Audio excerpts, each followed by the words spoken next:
not trying to make it at all about gender. I'm sure men go through self-doubt as well, especially for women. See, the world's going to doubt you. Okay. Don't add to that list, is all I'm going to say. Don't add your own name to the list of self-doubters, right? It's very easy to say, I have also doubted myself. Then I've gone to the other extreme where people have said, oh, you really love yourself. And then I've looked them in the eye and say, so then that is not, should be. Yeah, that is not to say that I'm blind to my own flaws. The fact that I can have a temper, the fact that I'm impatient, I am very, very open to those.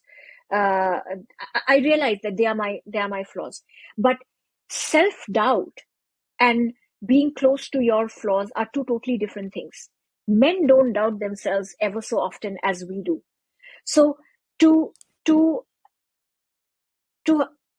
be fearless is not going to happen in this lifetime. But to fear a little less every day is an amazing thing to try. That's number one. Okay.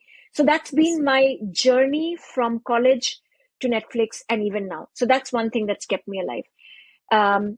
The second thing to keep in mind is hard work. Now, I know that hard work has been demonized. It's been called hustle. I get it that people are just like, oh, don't hustle at the cost of your mental health. I am 100% for it. Like, I am, even before I knew what the Buddhist philosophy of the middle path was, I fell in love with it. I bought a book. I started meditating. I'm not a Buddhist, by the way. I'm born Hindu, but I think I gravitate between being Buddhist and being Christian. Probably Christianity, because I went to a convent school and we used to go to the church every day in the school, and Buddhist because the philosophy of the middle path is just so strong for me, right? Everything in moderation, nothing in extremity. So what is the philosophy of moderation? That the middle path where you balance everything is the most beautiful way of living. So you don't do anything in extremity, right? So why I'm telling you this is hustle is bad when you overdo something. But hard work is not bad for anyone's health. So just the other day, someone, when they learned of my move to wherever I'm going next, and happy to talk about it, they said, oh my God, I'm so jealous. And I said, there is nothing to be jealous of. I will tell you what it has taken to get to where I am, and you will probably not want to do it. Because you see the final step and you say, Always. I want that.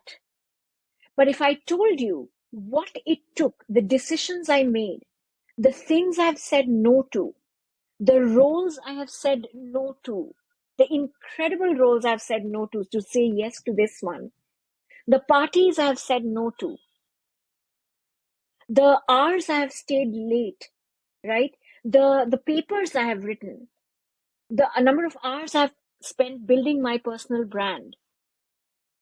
You want to do that? I'll tell you how to do that. I am very open about sharing how to do it.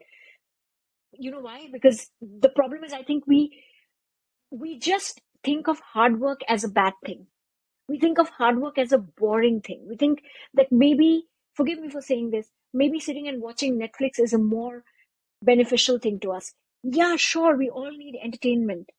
But no one successful got to where they did by doing only their 9 to 5.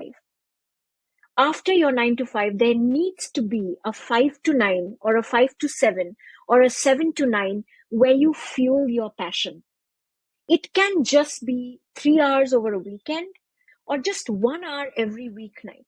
However you want to do it, however big your passion is, just do it and see how it accumulates over the years. And it will accumulate, is my guarantee. But discipline, oh boy, that thing that people hate the most. They're like, but you don't look like you're disciplined. I'm like, why? Because just because I like to have fun doesn't mean I go back home and sit for that 1 hour that I promised and write the things that I do.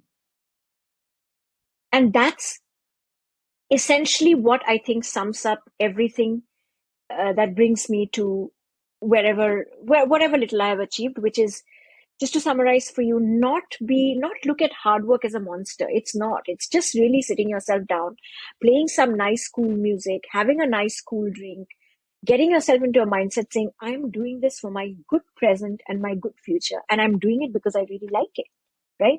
And doing it in a nice frame of mind. Second is just sort of really not doubting yourself, because like I said, trust me, there is a long list of people outside waiting to do that for you. And lastly, just dismiss the notion of wanting to be fearless, because you're never going to be fearless. Just try fearing a little less every day. And then when you compare yourself to the person that you were even 6 months back, you'd be like, man, I'm pretty snazzy.